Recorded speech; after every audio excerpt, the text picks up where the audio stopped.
Welcome to the Trailblazer FM podcast. This is your host, Lee, and in today's show we have the one, the only. It's Mr. Jason Barnard. How are you, fine sir? I'm fine, thank you very much. Excellent. And my favourite intro is yours, Right. but my second favourite intro to a podcast is mine. A quick hello and we're good to go. Welcome to Lee's show. I love it. Can we now record that and just make that our new intro? But Yep. if anyone Absolutely. is great at mixing, let's get that mixed together with a really cool track. That would be incredible.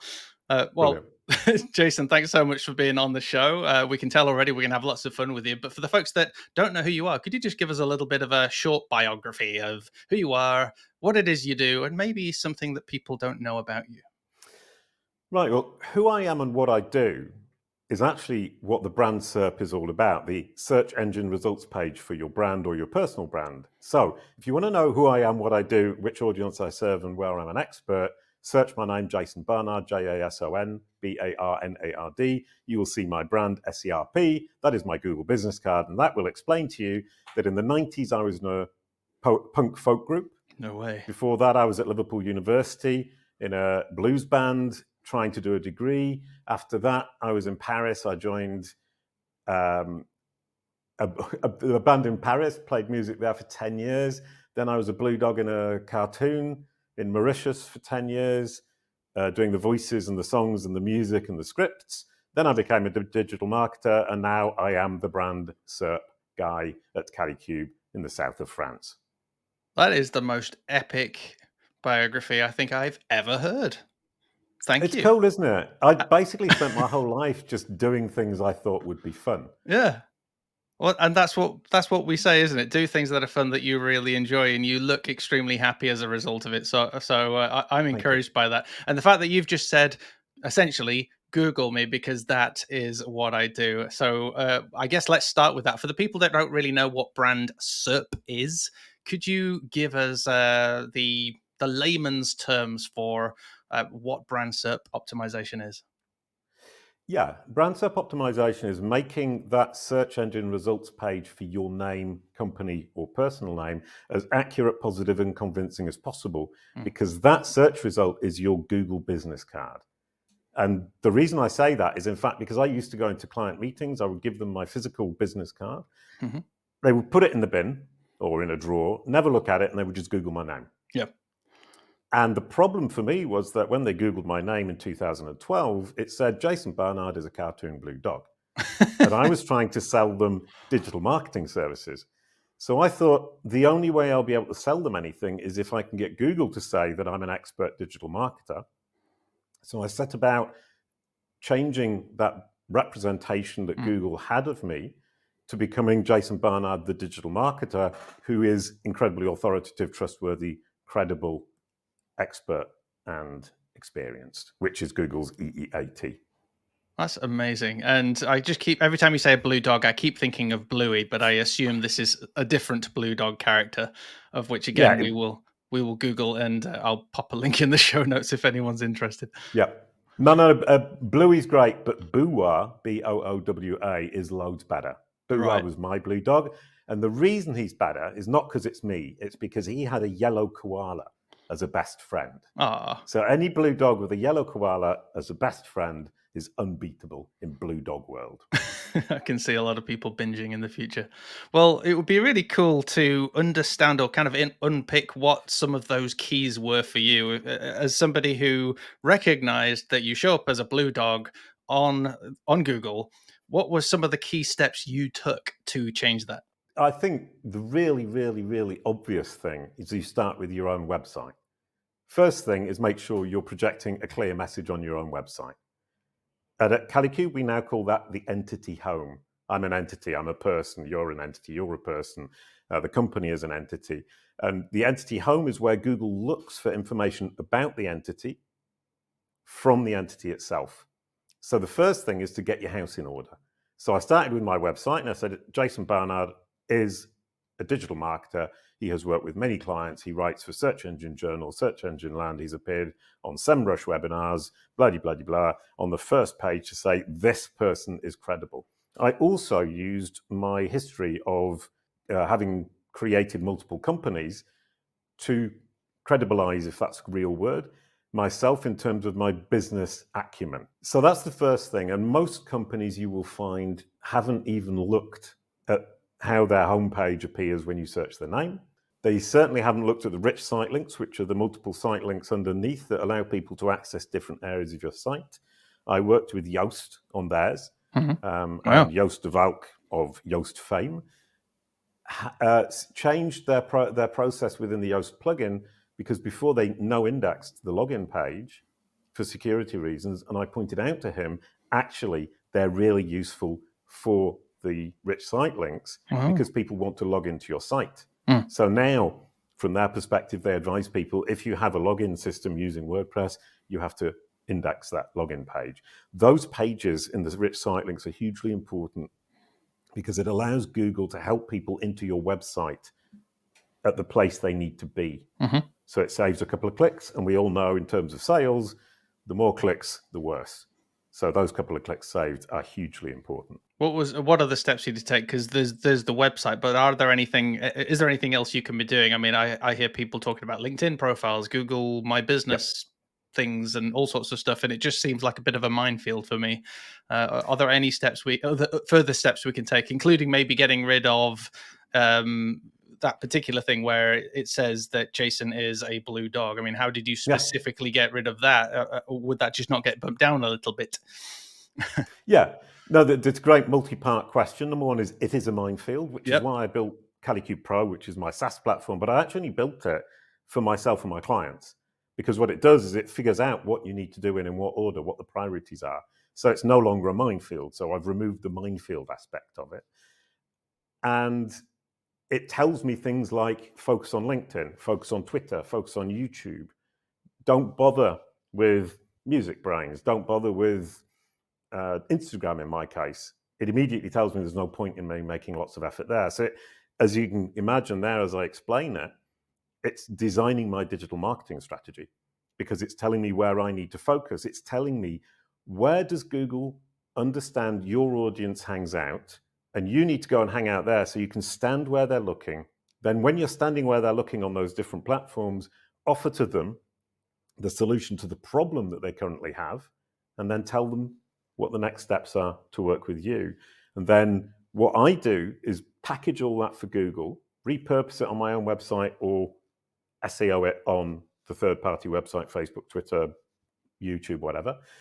And I get my SEO off the back of this digital marketing strategy, which in turn was built on the back of Google's opinion of the world's opinion of me, that I can see when I look at my brand SERP. Okay, my brain just did several flips. I'm sorry. But as you can see, that the thing is, I look at Google, how it represents me, and I can immediately see where I'm going wrong, where I'm going right, where I should focus. Right. Because Google sees everything, or more than anybody else. So its summary of who I am, what I do, how I serve my audience is hugely, hugely informative. And what it shows my audience when they Google my name is what's most helpful, valuable, and relevant to them. And those are the places I need to focus. And if, for example, it's showing YouTube, but I haven't got any videos, then I need to think again about why I haven't got any videos, and that's something I should be doing. I'm about to Google my name because I think this will definitely help. So I've had to put myself out there as Lee Matthew Jackson absolutely everywhere, because Lee Jackson is a ridiculously common name. And if I look at Google, at the very top is my LinkedIn. At the second is my terrible page I knocked together in about 3 minutes for leematthewjackson.com. Then people can start to find out my personal appointments at different business company houses, and then lots of other people's random blogs. So it's not necessarily very informative. There's definitely no nice, cool thing on the right-hand side that says anything about Lee either. No. So it just looks a bit plain Jane and boring. So I can start. I think I get it. I can start to at least see where I can add improvement. So I'm at the top for LinkedIn right now. So I should probably improve that. I should definitely improve my website. Probably do some schema, I'm guessing, so that we can add something. It's not mentioning any of the videos I do on YouTube, and I do tons of them. So I'm guessing there's something I'm going to need to do on there. And if I Well, scroll down to the that's a very bottom, you can really see a few pictures of me. That's nice. Sorry, carry on. no. The images are great. Images Yeah. are easier to get than videos, so the images is a good start. And as Right. soon as you get your videos into Google's brain, it Yeah. will drop the images and replace them with the videos. Like, this is our experience, and this is a really good point, because when you look at your brand search, you're saying, well, the videos should appear, but they don't. Yeah. That means you're investing badly in Don't terms of tell me your that I've got SEO and your 200 videos. videos. Sorry. Yeah, it's all right. I can But change this is that. what I I'm say happy to with that. clients: is Yeah. you're putting all this effort, these resources into the videos, but they're not showing on Google. That means Yeah. either you're investing badly, which was the very rude thing I say, and I do apologize, It's not rude. or Yeah. Google hasn't understood that that's valuable to your audience. At which point it's simply that you haven't packaged it for Google correctly. So what you could do is start adding your videos with links on your website, which would indicate to Google from your entity home, where the entity you represents yourself in the way that you want to be represented by Google. Tell Google that these videos are important to you and to your audience. Now I follow you. And I've even Googled Trailblazer FM, my brand. So there's me to Google because I'm a personal brand because I have multiple companies. But then if I Google here Trailblazer FM, it is showing the podcast. It's showing me a podcast on the right hand side, which is kind of a default thing from Google, which is nice. So it gives a little bit of a credibility boost. But it is, again, giving Companies House, which I don't need people to see necessarily. No. I've got my Instagram, which is performing better than my LinkedIn. And finally, lower down is my YouTube channel, which is actually Trailblazer FM with Lee Matthew Jackson. So you'd think that that would show Right, up, yeah. wouldn't you? But again, absolutely no videos. We do post some videos on the Trailblazer FM website and link to them. So, for example, when this goes live, we do link directly from this episode, and we actually embed the video as well on there. But again, we're not showing up yet. So I clearly have a lot of work to do. And to be honest, mate, I'll admit, before you and I got together on this call, I hadn't really considered that I can actually influence this page for myself or for the brand. For me, I just thought you were stuck. I guess that's a common misconception, perhaps, then, that you're just at the mercy of the search engines. Yeah, it's up to you to tell the search engines what you want them to show your audience. So a lot of people think, well, Google will just get it. But the web is huge. It's a huge mess. It's a huge problem for Google. It's looking for your website, and it's looking to understand your website so that it can understand how you want to be represented. That doesn't mean it will always represent you the way you want, because it's not just you saying that means it's true. What Google will do is look at your website. It thinks, okay, this is what Lee thinks is important. This is what Lee wants to promote, push forwards. This is what he thinks his audience are interested in. Now I'll go and check around the web. How much engagement is he getting on YouTube? Who's the cohort that's engaging with him on YouTube? Is it the correct cohort, the correct audience? Is his LinkedIn profile getting activity, or is it pretty much dead? Is this article close to him within his market? So, for example, an article about me on a website in the south of France from my local government department would not be as powerful as an article about me by Milos Krzyzanski, who's a Polish SEO, because he's in the same Industry, yeah. cohort market as me. So he's very close to me in Right. terms of my audience, my target audience. And so that's going to be more powerful. So you not only need to look at what's there, but what could be there. So look at page 2. What could you push up from page 2 onto page 1? Ooh, let's have a look at page 2. Carry on. Keep talking. I'm enjoying this. And This is and free also, consultancy for me. that's great, isn't it? And look at which cohort you belong to, i.e., a cohort being a market, and which cohort is your audience, i.e., which group of people are you trying to reach out to. And if you analyze those two, then you can start creating content that matches your market and aims for your audience. You stand where they're looking, and that's the point about all this. And the interesting thing with the Companies House you mentioned is that's a very clear sign that Google is really struggling to find information. So it's showing the most boring piece of information that is hugely not useful for anybody. Unless they want to send me gifts, which is totally fine. Sorry, carry on. Very, very true. Like a gift from the tax man isn't going to be happening anytime soon, I would don't imagine. want that, no. But if they're going to be sending you a gift, what you really want is your website right at the top with contact me as one of the rich site links underneath. So you control a huge block of the main web page plus 4 or 5, 6 rich site links. And one of those rich site links could be send me a gift. Amazing. with a I mean, click, I don't a really link want through that. to the page where you say, "I like chocolate." I do. I like coffee as well. Just thought I'd drop Right. that in. Now, here's another question then. So, weirdly enough, yeah, I then go ahead and Google Trailblazer FM on Bing because that's actually the search engine I mostly use. Shock Right. horror, Okay. and it's pretty good on there. You know, Trailblazer FM has actually got its own block. It's got a few rich text links, which I probably need to improve because it's kind of linked to a few random posts. But it's also got a load of my videos that I've done in there, Mm. links to my YouTube channel, all sorts of really good stuff, which is very, very encouraging. I haven't done my name yet. The weird thing is a lot of what you've said I am doing, but I feel like there's a missing ingredient somewhere. I know my market, and I've created, for example, on the Trailblazer FM website, over 400 posts that are all very Wow. kind of highly niche towards agency owners. And yet, if I Google Trailblazer FM, none of those really cool videos, at least on Google, or posts are necessarily there. It's like you said, the boring stuff because Google can't work it out. What common mistakes are people like me making, even if we are churning out tons of content? Right.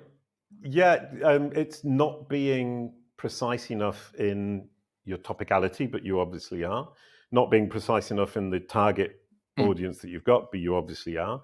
And it's interesting you should talk about Bing because Bing's actually much better at this. good old Bing. Yeah, well, I know Fabrice Canal, and I've interviewed him a couple of times. And we had a chat the other day about Bing Chat and where that's going and where he thinks that's going to be moving them. And that's generative AI in search generative experience. That's a hugely interesting topic as well. But he's the guy who builds BingBot, and he's been building BingBot since the very beginning. And he's the chief program manager, right? Principal program manager at Bing.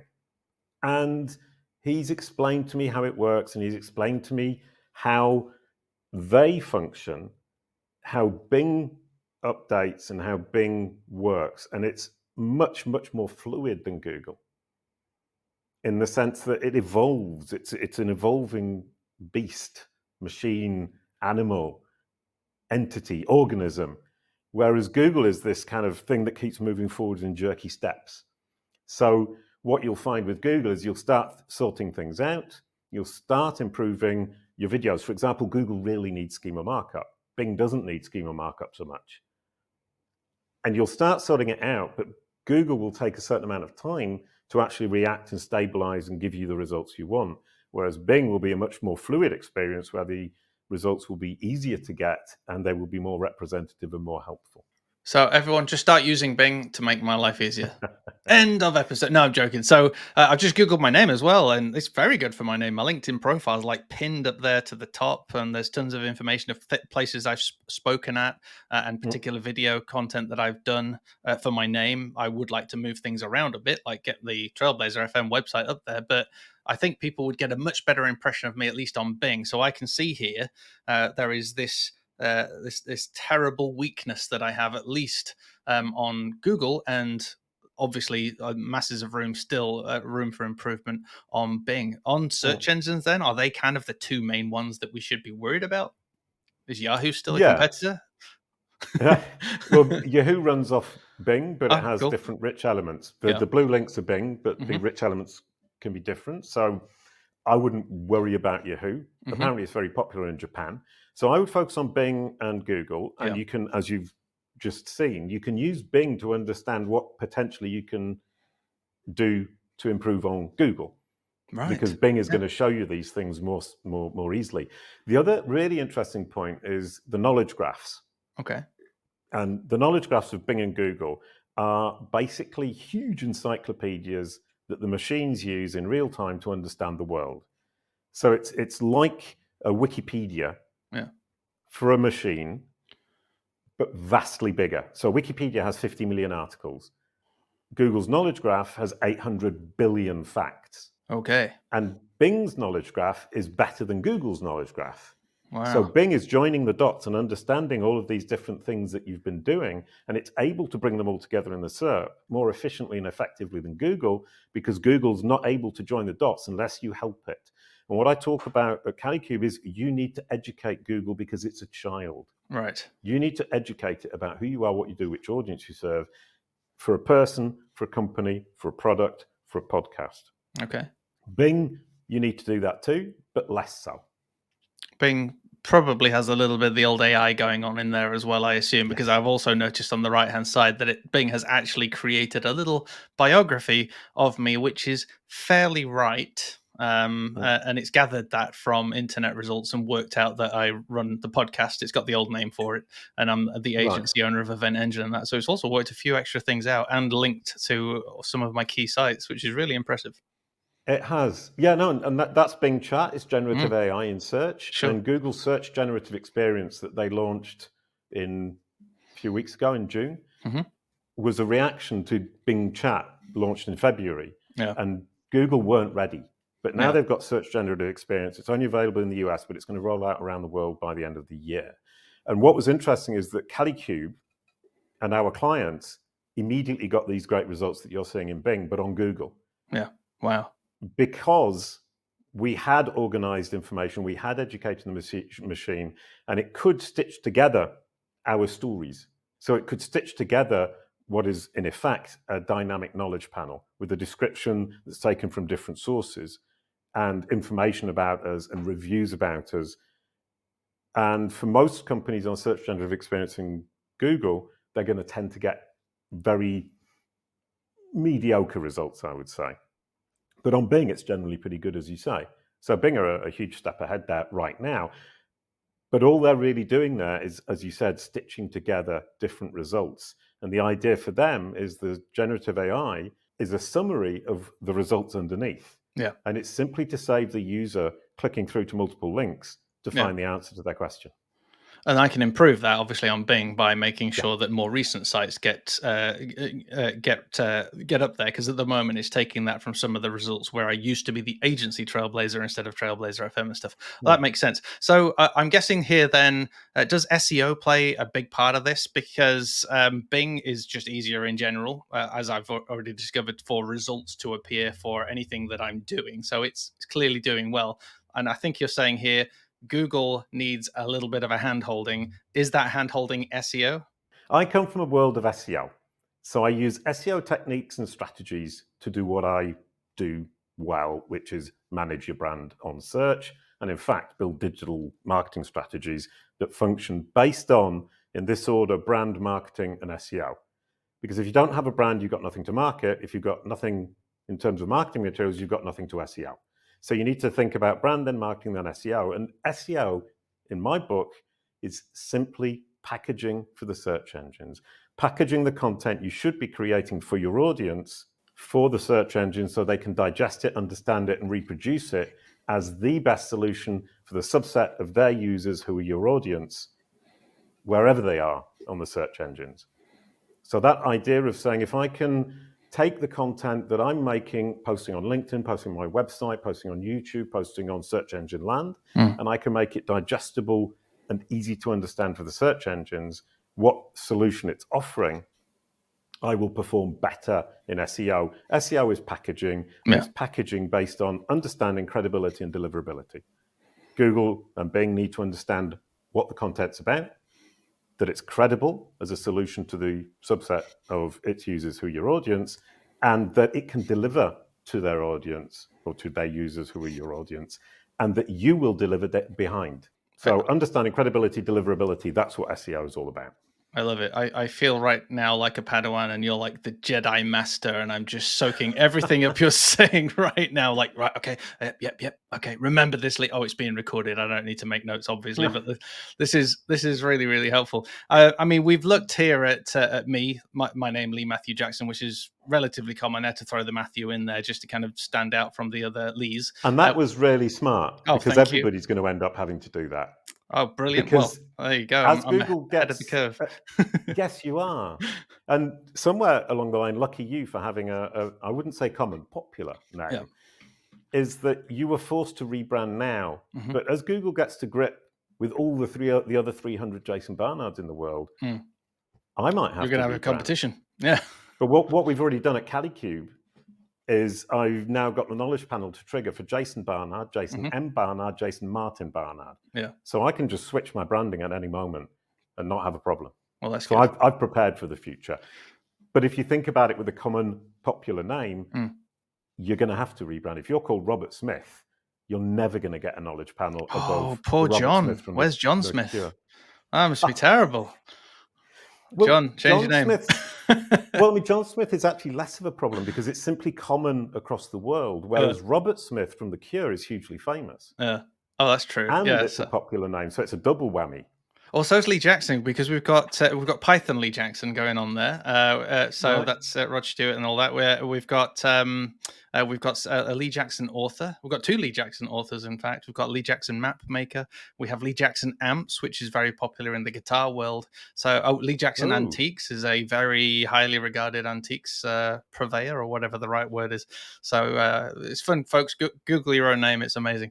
And hopefully you can control the output as a yeah. result of working with Calicube and listening to this episode. Now, going back to my question though, is like there's the Lee Jackson, so that's me. I'm a small one person. I'm me. There's Trailblazer FM that I'm looking at, and that's my small business. Are there any differences between, say, me, a small business, Trailblazer FM, and Coca-Cola?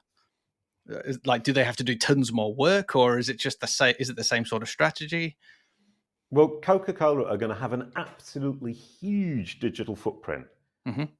And one aspect of this controlling your brand narrative on Google is that you have to clean up your digital footprint.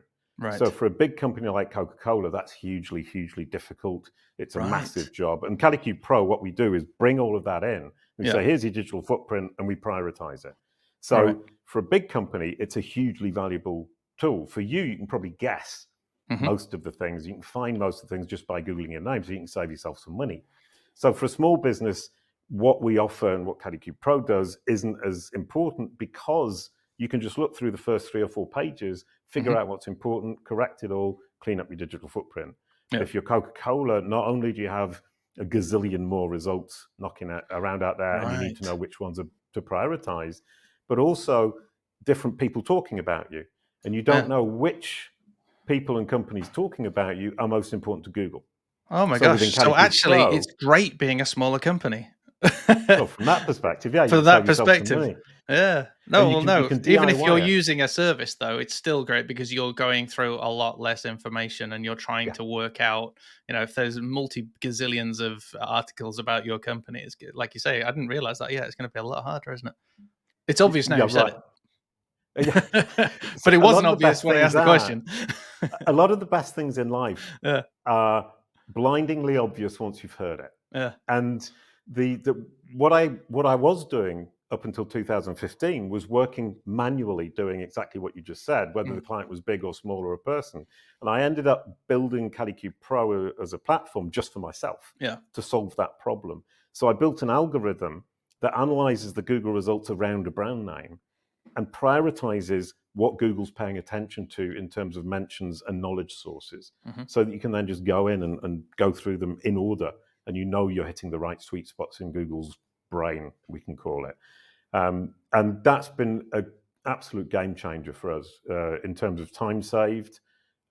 Elisa, who's the Calicube Pro team lead, did an experiment, and she joined the company a couple of years ago. 14 hours to compile a digital ecosystem. And then she came into Calicube, clicked on the button, 10 minutes later, she had the digital ecosystem with 40% more results and prioritized. And she just said, right, okay, I'm on board. That's it. I'll work for Calicube. That's amazing. So, I mean, we've got predominantly web agencies listening who obviously want to look better, whether it's local SEO that they're doing or whether it's in the entire world for their brand. They want their brand to look amazing for their agency, but equally they're building websites for clients, and SEO is one of the common topics that will come up when planning for a web build. How do we appear on the first page of Google? I think what you're saying here is that there is potentially, maybe with Calicube Pro and some education, etc., there's potentially some avenues that listeners could go down to add more services to their business. Could you give us some ideas of what those would be? Right, yeah, brilliant question. We've actually just released a white paper that describes exactly this, because I released Calicube Pro as a public platform for agencies. It's agencies only.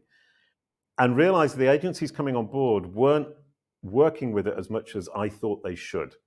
And it turns out, after I did the client interviews with the agency leaders, that they didn't understand what services they could offer, what they should be charging, and how it would all fit together. So we've released a white paper where I've written 6 easy-to-sell services and lucrative margins with Kalicube Pro, which sets out the 6 ways we make money as an agency using our own SaaS platform. And it's things like online reputation management. You don't publish loads of articles to try and drown it. You don't call the lawyers. You leapfrog, you generate video boxes, Twitter boxes. You change the SERP. You adapt the anatomy of the SERP and you remove the negative results by giving Google instructions and education about what it should be showing. Then you can build a knowledge panel. If you've got a client who wants to look like a superstar, if you search my name, Jason Barnard, you'll see an amazing knowledge panel. It's incredibly impressive. And I look like some kind of superstar, but I'm not. I am But now I've doing it as you educated. talk. Carry on. It actually But comes I up as an auto suggest. No way. Anyway, carry on. I'm listening. Right, yeah. And you've got the colourful boxes at the top, Wow, knowledge there he is. cards with lots Yep. of information on the right-hand side. I look much more authoritative than I truly am. I It's look lying. like It says you're 57. You're 47, obviously. So carry you're on. so very, Yes. very, very kind and charming. Thank you very much. So you can build knowledge panels, and with Elisa, we now say to our clients, it's not a question of if we can get a knowledge panel, it's a question of how long does it take. We don't use Wikipedia. We build them organically. And the only question is not if you can get it, but when. And that's based on not notability, but how clearly Google understands and how well we can educate it and how quickly we can educate it. And another one, which is the one I like most, is an entire digital marketing strategy, which I explained earlier on, which we call the Kalicube process. And it works every time. And what happens is you build out your digital marketing according to where your audience is standing. And you present them with the solution they're looking for. And then you say to them on Facebook, on Search Engine Land, wherever you happen to be engaging with them, this is the way to my website, and we can provide that solution for you. Package it for Google, you get the SEO traffic. Yeah. So first year is sorting out your digital marketing strategy, packaging it for Google, and by the second year, you're going to get that organic growth built in because it's understood for whom you're a great solution, in which circumstances it can recommend you. Folks, we'll make sure that in the show notes, we put a link to that white paper and also a link through to Kalicube Pro for you to check that out. Jason, as we're coming into land, I would love for you to give us some future predictions where you think this is all going to go, especially in the world of AI. Ooh, can I get really geeky, or is that Do against it. the rules? Yeah, do it. Please. Right. Well, right now we're talking about search generative experience and generative AI in search in general. And all it's doing is summarizing the SERP. Yeah. So it's actually really simple, and everyone thinks it's incredibly impressive, but it isn't hugely impressive. It's AI, but it's AI still at the beginning. What is going to happen in the future is that Google and Bing are going to start getting their large language models working in conjunction with their knowledge graphs in real time. Because right now the two are separate. Yeah. So the large language models that are writing all the text, that generate all these texts that we're using when you go into ChatGPT, have been trained offline with a knowledge graph to fact check. But they can't fact check in real time, which is why they hallucinate, why they come up with absolute rubbish sometimes. In the next couple of years, what's going to happen is those two communities, the knowledge graph builders and the LLM builders, are going to start talking to each other. They're going to integrate the two together. And at that point, not only do you need a corpus of text that represents your topical authority within your industry for the LLMs, but you need to be in Google's knowledge graph and Bing's knowledge graph so that the LLMs can fact check and be sure that the information they're giving is correct. So at Kalicube, this is what we're focusing on, is get you in the knowledge graph, get your brand understood, and create a corpus of text and content that represents who you are, what you do, which audience you serve, what you offer, and where you're topically the authority. And the last point is really, really focus on building up neat notability, experience, expertise, authoritativeness, trustworthiness, and transparency. So it's a double T at the end. So neat. And the only way you can get your neat, or as Google say, EAT, to be applied fully within the algorithms of Google, indeed, and Bing, is by being understood in the knowledge graph. And the knowledge panel is the visual representation of your presence in the knowledge graph. Get yourselves a knowledge panel. Folks, normally at this point, I'll say to our guests, what's the best way to connect with you? And then we'll say goodbye. But instead, I'm going to wrap up this episode by encouraging you to Google Jason Barnard, of which you will know how to get in touch with him by many different ways, including his Twitter and other platforms. So go ahead and Google Jason Barnard. Jason, thank you so much for your time. You're a freaking legend. Hope to have you on again soon. Remember, folks, calicube.pro. Go ahead and check that out. Jason, thanks, mate. Take care. Thank you, Lee. That was delightful. Thanks. Have fun. Cheerio.